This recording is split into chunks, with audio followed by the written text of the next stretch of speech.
Welcome back to another episode of Yachting Unplugged, where Rick and I bring you the best and the top news in the marine industry worldwide. And it seems to never end, Kim. And today we are back at Sunrise Harbor Marina. It's a Bradford Marine facility, what we call the East facility. And they have done an incredible job. Just look at how many yachts are in this marina now. I've never seen it so busy. I live here. I love this place. And now that I can actually live and work in one location, seeing all of the beautiful yachts here. It's a beautiful luxury. It really is. And to consider that we're in May and we've got this marina almost full, that's remarkable.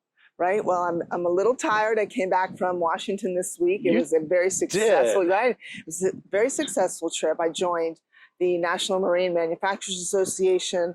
The U.S. Super Yacht was there, IYBA, Marine Retailers Association of America. So many great people were there, from just the dealer level all the way up to the manufacturers, Contender, Viking, Regulator, Tierra, the list goes on, and all the engine manufacturers were there. So everyone was there representing. What were you doing up there, Kim? This is interesting. I think our audience ought to be aware of why we were in D.C. this past week. I wasn't, you were, but what's going on up there? What's the significance of this? Well, the American Boating Congress basically has been happening for quite some time. Not sure how many years it's actually been going on. It was my first, as well as 24 other people showed up for the first time. There's probably about 300-400 people, if not more, there. And we all go to Washington really to fight for the marine industry. Right. And we bring our voices together and we break up into different groups. And together we learn on the second day about all the issues that obviously we're there for, bring us up to date on the industry. And then on the third day we go to the Hill and we really were meeting with everyone individually from our districts. But mostly I can say that it was a very successful. We talked about tariffs, big thing, and how that's impacting our industry, both here in America and internationally. Yeah, that's real. Yeah, we talked about the Sport Fish Fund and how it's so important. It was actually, I'm going to read it to you guys so that you can understand. It's the Sport Fish Restoration Fund, and that actually funds. It's a self-funded, if you will. It's a fund that we use in the industry from taxes within our products and things that feed into the fund that supports FWC, the Coast Guard, boating safety. Facilities like this, perhaps. Right, infrastructure ramps and marinas, and it's something that we need to continue on. So it was really important that we took that voice and talked to them about how important it is that they all vote for it. Right. Topics like the speed limit issue in the in the Atlantic Ocean, that trying to protect the right whales. That's also how things have been changed and affected on policy, right? No, absolutely. That was a big voice. I know a lot of the politicians had heard our voice. Viking's very been, and the Healy family, Joe Niebuhr from Contender, the list goes on and on. They were there. They were at the White House, actually. Love it. Fighting for us, which was great. We talked about alternative fuels and what that looks like for our industry to sustain our industry. That's really, and we're going to talk a little bit about that later in this show with a new boat that's being delivered right now while we're speaking, that has some really cool alternative and zero emission design that's built into it. The maritime industry, close to a $500 billion economic impact. Yes. What is the recreational part of that look like? It looks about $230 billion in recreational in regards to the revenue that we bring in here in America, about 820,000 jobs. Wow. So quarter of a trillion. That's a fun number to play with. Know, right? Right. $250 billion is the recreational industry in the United States, which this is what we're all part of, right? Absolutely. This is how you and I make our income, and how we've been able to kind of grow in this world. And it's important that we have a voice up in D.C. Right, couldn't agree more. We talked about one thing that is up and coming is the U.S. flag versus international flag vessels, and how we can, very similar to the sales tax, say that a few times, sales tax cap of Rick Scott, Governor Scott in his day. That was something that was passed, brought business back here, boats registered here in America, or in Florida, I should say, $18,000 cap. Love that. And thank you to everyone that was involved in that. I know I was one of them. But we need to bring foreign vessels back to America and really encourage them to register here and have crew and have the same luxuries that you have internationally here. So that's something. So we have issues with the Jones Act that has to be dealt with, and that's a I don't want to call it antiquated, that came into play for a good purpose to protect shipbuilding here in the United States and protect our economic interests. But our economic interest in the recreational space is a little different. And I think that's where, we can look at potentially seeing modifications to that to help that happen. Yeah. Well, looking for, positive things that come out of the American Boating Congress, but I do want to speak to everyone that did not attend. I know you're going to come next year. I intend to, yes. Everyone needs to really help out. And if you're complaining about what's going on, get to Washington and speak your voice. Yeah, have your voice heard. That's what it's all about. But participation in our government. The NMMA, the National Marine Manufacturers Association, all the manufacturers that were there, and everyone, thank you, all the sponsors. We couldn't have done it without you. Yeah, no, that was brilliant. I saw a lot of my friends from the USSA that were up there. Kudos to you guys. Good job. Yep. Well, what's hot in the news right now? I tell you what, it's Bayesian. Oh, sailing at Bayesian. Bayesian that actually had the terrible tragedy in August of last year. Yes. That report finally hit the wire. Well, part of it did. That's the report that came out of the UK. And I have to kind of preface this, and there's a cautionary tale here. Nobody has seen the stricken vessel. It is still at the bottom of the ocean. The Italian government has not allowed anybody onto that site. So everything that's come out now has come from the last 8-9 months of evaluation of all of the reports, all of the interviews with crew and captain, adjacent vessels, weather, everything out here was built with a stability booklet. And what that basically says is, this is the operating principles of the yacht. And it tells you what kind of seas it's capable of navigating, what its limitations are. And sailing at Bayesian is no exception to that. So there's a lot of people talking about whether or not this is a bad hull design, bad yacht design. I'd be quick to point out, not necessarily. Perini Navy built a series of these boats, I think close to 20. Alloy Yachts down in New Zealand also built the same design. I think they had 14 of these sailing yachts built. So there's a fleet of these boats, but Bayesian had one thing that was unique compared to all the rest of them. Yeah. She had the tallest stick in the fleet. Her mast was the world's tallest mast in aluminium for that type of a vessel. And that is a contributing factor here, because there's a lot of mass of that mast up high. Right. And also have to understand, sailing vessels are not like these here. They got a round bottom with a retractable keel. This one does, so that they can go into shallower waters. But when they're underway, that's where their stability is really found. That's where these boats' stability is found, when they're moving through the water. It's like riding a bike, if you will. Thank you. Right. That's exactly what it is. When you're on your bike and you're moving, you're pretty stable. What happens when you come to a stop? Normally put your foot down, right? Right. You're not going to keep both feet on the pedals because you've lost your stability. And so when you're on the hook, you are somewhat vulnerable. So what's come out of here is that this boat, unlike a lot of sailboats that can go over more than 90 degrees, sometimes as much as 130 degrees, and then find their righting moment and come back up. This boat was limited based on their calculations in the stability booklet to 90 degrees. Actually, I take that back, walk that back, not 90 degrees, 70 degrees, which is significant, because 90 degrees would put this stick, the mast, in the water. 70 degrees keeps her slightly out of the water. And there are those who are evaluating what's been reported and saying maybe even less is what this boat could handle. So it was just an unfortunate situation. There was, how many guests were on board total? I believe there was like total people on board was close to 21.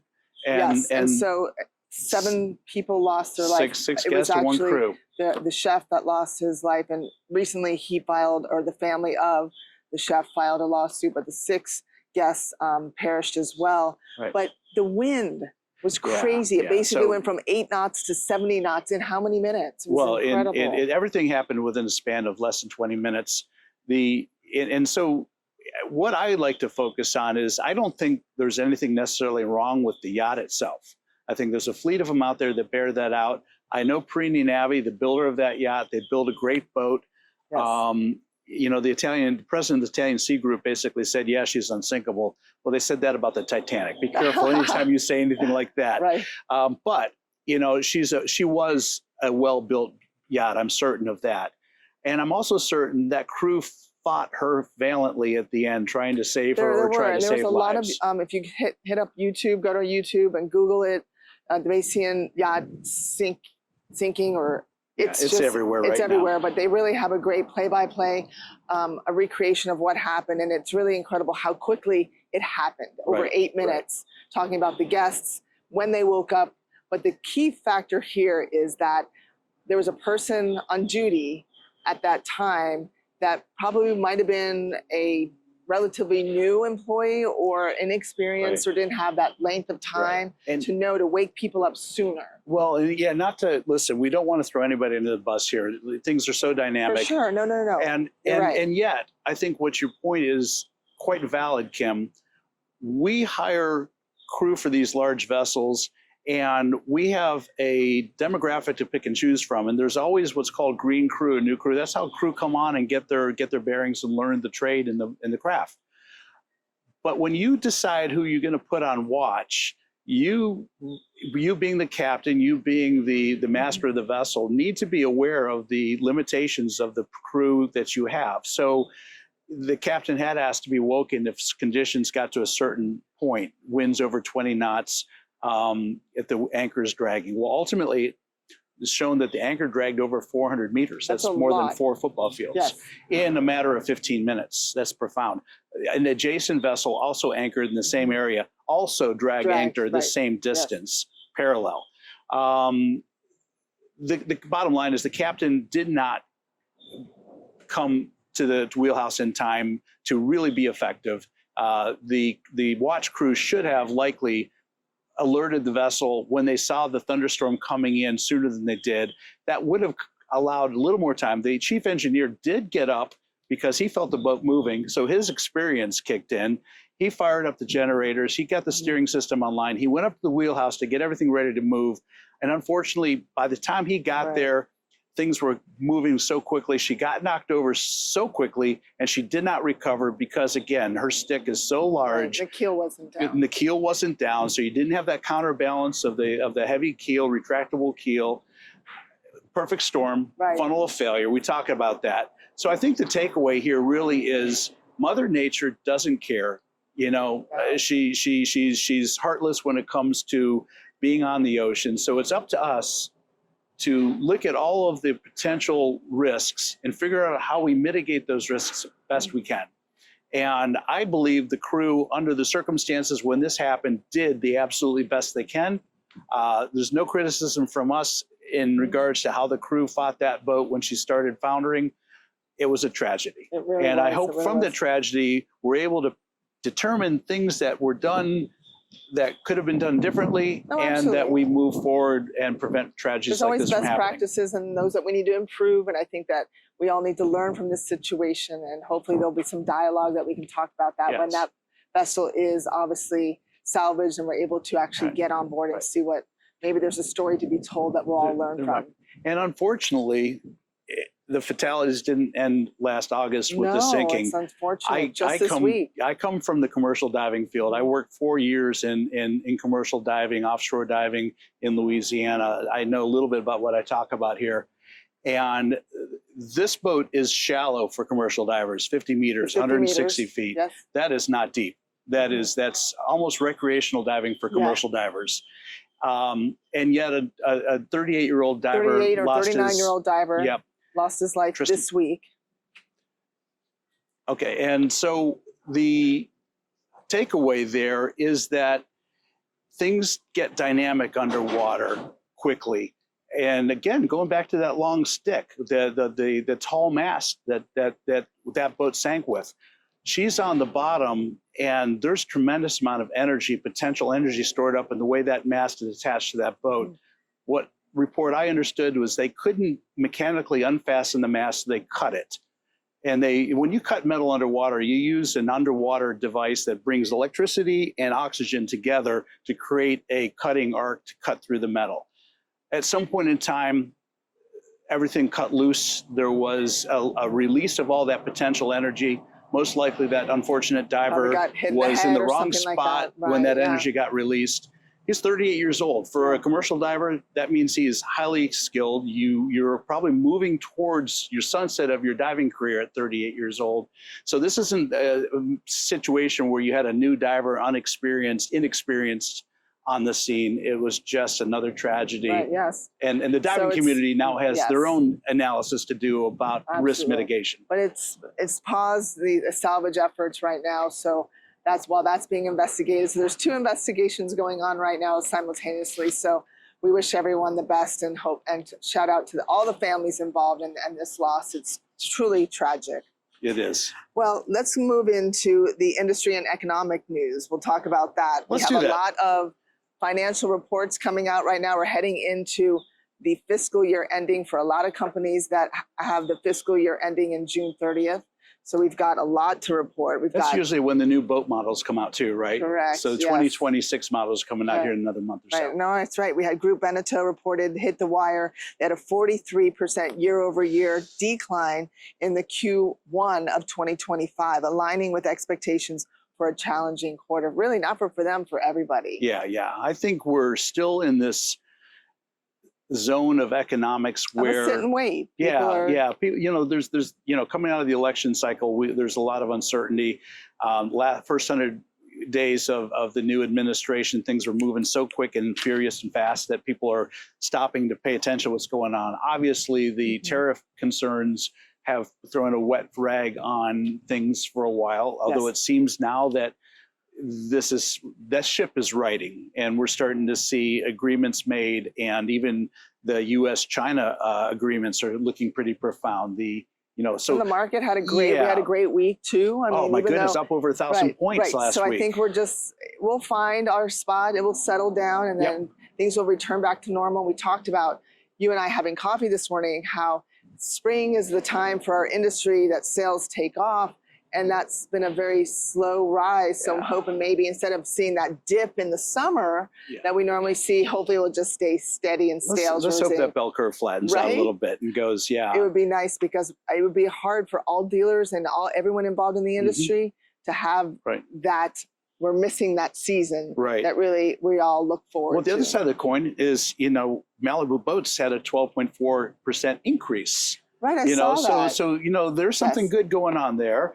And you were talking to Pat Healy today, right? I was. Yeah. I spoke with him this morning, and it turns out that they have some really exciting news.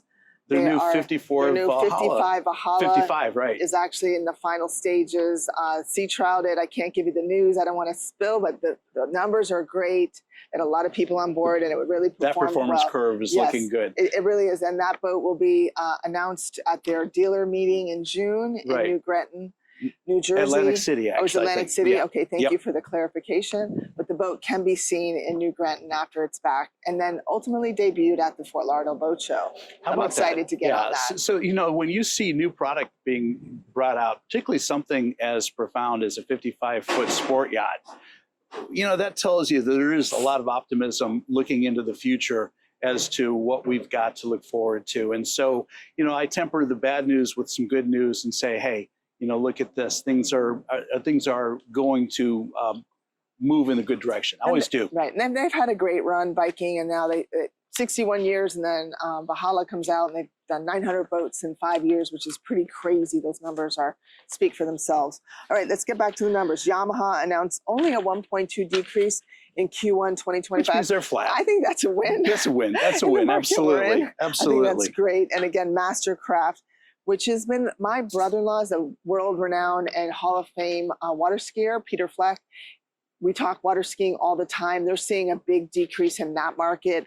Why is that? It's just the cost of ownership is really that segment is not used to that $300,000 to $400,000 ski boat.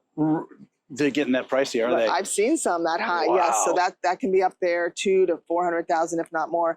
Malibu reported up, Mastercraft down 9.5% in the Q3 of 2025, totaling $76 million compared to the same quarter last year. So Kim, you started out talking to your friend and mine, Pat Healy. Great way to start this Saturday morning. I talked to my good friend Ted McCumber, who is the president of FedShip USA this morning. Right. And they just today brought Motor Yacht Valor out of their shed in Aalsmeer, Holland. It's like 100 meters? Or 80 meters. 80 meters, okay. But what's cool about Valor is, first of all, she's built for, as he puts it, a very enthusiastic American client. I love Ted in the way he describes it, but I'm sure this client really is. But what really makes this interesting is this is a expedition type yacht, not something FedShip's necessarily known for. 80 meters, steel hull, iced classed, wow. which means the hull is designed with the ice belt around the water line, and she's designed to go into polar conditions. Not only that, she's fully hybrid. She carries 5.34 megawatts of battery power augmented with solar panels. She can operate with 0 emissions for 48 hours on electric power without going to diesel. They can run the hotel load on the batteries the whole time. That's where we're going with our technologies right now. And FedShip is bringing this out. So, I just want to say, bravo to you guys. Yes. And that's exactly what we talked about at the American Boating Congress. It would be great to see some of the major manufacturers, some of the mega yacht, people there as well, to talk about what they're doing as well, because it really is truly innovative. It also highlights something else too that we really want to pay attention to and recognize. Because I keep talking about building boats in America. I get the reasons why so many of these boats are built in Europe, typically Northern Europe. The American client represents anywhere from 64 to 75% of all of the yacht sales made in the large yacht market. So FedShip, it's about 65% of their clients are American. Dahmen, almost, according to Rose Dahmen, it's over 74%. Over 74% of their clients are American. So our American economy is lifting up the shipbuilding, yacht building economy in Europe, and we should just be proud and be aware of that. Well, let's be aware of that and thank them, for everything they're doing. Yep. Hopefully we'll come to an agreement with the tariffs, and we'll try to all coexist together. Absolutely. Because it's so important. If our people are speaking that they want maybe an international brand, then efforts need to be made that we work together to keep our industry strong. Agreed. All right, Marine Max, thank you for appointing Dale Hardison as General Manager for your Pompano and Dania locations, bringing over 2 years experience from their Lake of the Ozarks store. I look forward to working with Dale. We do a lot of work with Marine Max locally. And Azimut Yachts is in my wheelhouse there. Yes. Andrea Antici has been named as General Manager of the Yacht Division effective May 12th. Good job, Andrea, and welcome to that next part of your career. Welcome, and we wish you only the best of luck. There is a huge global walk going on, the Women's Walk. Right? I don't need a reason. I walk 15,000 steps minimum a day. So if you are, looking to get in shape, maybe this is a reason. Get your shoes on, lace up, and walk. It's really an initiative for women in the marine industry, encouraging participants to walk 5 kilometers and share their experiences using Global Women's Walk 2025. I like it. So I'm going to do another walk today and tomorrow. I think the 18th, and it's Monday, I believe? Yep. So get your shoes on, lace up, and don't forget Global Women's Walk 2025. Right. And you don't have to be a woman to do this. I have to tell you that I walk 4.5 miles every morning as a routine, and encourage anybody that wants to just bring health into your lifestyle. Walking is a great way to get out there and do exactly that. No, I agree. All right, let's talk about exciting stuff. New yachts that hit the market. Yeah, there's quite a few. Yes. Again, these are bigger yachts, most of them coming out of Europe, most of them for American owners, if not all. But what's that tell us about our boating economy and where things are going right now? I actually had a chance to look at the video on Energy this morning. I thought that was a really cool yacht that's hit the market. That is I'm trying to think, you probably know better than me. Energy has hit the market. FedShip Super Yacht 1 has actually sold. Right. That one sold at 75 meters, recently delivered and sold through FedShip Resale and Burgess. Right. One of the coolest FedShips I've ever been on. And again, I harken back to my friend Ted McCumber, who is the commissioning, delivery, and first captain of this boat, Savannah. One of their first fully hybrid yachts That just sold. Gorgeous. I know. I think that's iconic, and that's so cool. So, here we go. The life cycle of these boats continues, and good job on the selling of Savannah. Really cool boat. Then we had Fantasia. Fantasia. The length 50 meters, sold and renamed to Mind Games. That was recently sold. Yep. We had another wider super yacht, Bartali. Is that correct? 47 meters, sold on May 12th. So congratulations. And last one, you had Five Oceans that sold on May 14th. That's a Damon Yachting support vessel. Fantastic. Yeah, so congrats to everyone. That's a lot of activity. In May. I know, right? Yeah, we're not even all the way through the month yet. Yeah, and if you are a mega yacht broker or broker and you'd like to let us know about anything that you've sold, just reach out to us, really. I mean, we'd love to commend you and say, whether it's a listing or if it's a sale. So, Kim. Yes, Rick. I think we've got dinner on Pier 66. We do, yes. We were blessed last week to be able to offer this $150 plus gift certificate from Pier 66 to dine in any one of their... For a lounge or a restaurant, it's a gift certificate at Pier 66 for you to use on property. So following our show, how do you get this gift from us? Well, obviously you have to follow Pier 66, follow at The Boat Boss, and Yachting International Radio. Please do that and then make a comment on the post and you'll be eligible to win this gift certificate. That's right. We're looking forward to giving out the next $150 gift certificate. So, like us, repost us, share us, same thing, right? I think so. Yeah. and leave a comment, and love to be able to give you a $150 gift certificate at Pier 66. That resort's beautiful. You got to see it if you haven't seen it already. Yeah, so let's talk boat shows. What happens in the pond? Now across the pond, we're coming into boat show season. Let's talk about what's up and coming. Well, I know they just wrapped up the Palma Yacht Show. Understand that was a pretty resounding success. Yes. It was well attended, and our network, Yachting International Radio, was the official podcast provider for that show. So good on that. But yeah, I think there's a show starting next week up in the UK. It's eluding me right now. I'm embarrassed to say, but it's okay. It's happening. We know. We all have moments. Of senior moments, right? But yeah, there's a lot of shows. We're coming into the boat show. Obviously, we've got summer coming, and then we roll right into boat show season. We have some news to report that IBEX has changed from September to December, which I was really shocked to see. But we'll see where that goes. Not this year. It's 2027. 2027. So there might be time to maybe tweak that a little bit. Well, there's a lot of calendars and schedules that need to be adjusted for that. They're doing that because of hurricane season. I see. Which is interesting because I grew up in the Tampa Bay area. That's where the show is. And in all the years I lived there, it was really rare to get a late season storm in the Tampa Bay area. They come out of the Gulf usually earlier. I'm not aware of that show ever being disrupted by a hurricane, but maybe it's an insurance issue or something along those lines, but they want to move it. And so we'll see what that looks like, because IBEX is closely aligned with Mets Trade. Mets Trade happens in the second week of November. So that's putting two trade shows back to back pretty close. Yeah, it makes it tough for a lot of the people to get there and then back, but really excited for the IBEX team. If you haven't been to IBEX and you are, it's just a great show, and Mets Trade, both of them. Yeah. So, if you are a manufacturer, obviously that's why you're there, but I'm a dealer and I have a big service department as well as you're in the business. It's a great way just to know what's out there for your clients. So at every level, I think it's a great win just to attend. And that organization that owns IBEX and owns and operates Mets Trade Super Yacht Forum happens to also be a sponsor of our program, providing a studio and internet and resources for producing our shows at both venues. Yes. You'll be at Mets Trade again this year. Yeah, for the first time. For the first time, yeah, I've never ever been before, so I'm excited you'll be blown about away. that. It's amazing.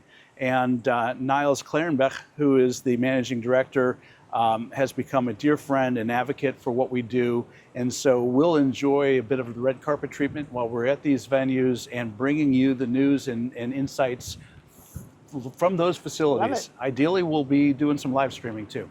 I'm excited about that. Speaking of sponsors, we have Liquid Yachtwear to thank for coming on as our apparel sponsor, I believe, and some merchandise agreements that we're working on. Thank you guys. We appreciate that. Yeah, we'll be doing more with Liquid, and there's some events coming up where I'm looking forward to showing off some of the Liquid Yachtwear that we'll be wearing, and giving you our insights as to the quality of the apparel and what it's like to deal with this company. Well, I'm excited for this week coming up. We're rolling right into another busy. I mean, I've heard surveyors are busy. I've heard finance companies are busy as well. We really don't have anything to report on the interest rate side. We're still at a standstill in regards to whether or not we're going to see a decrease. But right now, Rick's rule. Rick's rule. Just sit back and wait and watch it happens. You know. But you should not sit back and wait in regards to any purchases, because now's the time. Like I said, and we've talked about before, it's a buyer's market. Yeah. And now's the time to really negotiate. And those rates are not coming down necessarily anytime soon. So there's no reason to pause and wait for a reduced interest rate. I think at 5.4% right now, that's not bad. No. You can work with that. No. And so this is good stuff. This is great stuff. One thing we did here at the American Boating Congress is that the average employee that's at the manufacturer level or in our industry, a tradesman, is aging at 44 years of age right now. So if you have a child or a relative or someone that you know, or you have an influence over some young people, really get them into the industry, because it's a great time for them to be welcomed. They get top dollar, they'll get training, and really, if college isn't right for them, then maybe there's ABYC. There's so many great tons of vocational opportunities, NMMA, for sure. So many great opportunities. So look into getting those kids into our industry. This is an amazing industry. I can point to every dollar I've ever earned in my life to this ocean through this industry. No regrets. I love it. Well, no regrets for a beautiful day. We always shoot every Saturday. This hits every Monday on all of our social platforms. Follow us, like us, share. If you have any news, please reach out to us. I'm excited that we have the chance to speak with people offline before our shows to really bring you the best news that we can. Yeah. I mean, we're getting stuff full real time just hours ago, so we try to be as relevant as we possibly can. Yeah, well, thank you, Rick. It's great seeing you. Kim, like always. Thanks to Sunrise Harbor, Bradford Marine, and Pier 66 again for being the most gracious hosts and sponsors. Fantastic. Look forward to a great week. Yes, and whether you live, work, or play on the water, don't forget to always get on the water, because whether it's the blue mind approach that you get, that peace of mind, or it's your career, whether you live on it, own it, just get on the water. Yes, and safety first. All right, guys, have a great week, and always remember to boat smart. Take care, everyone. See you next week. Until next time. Bye.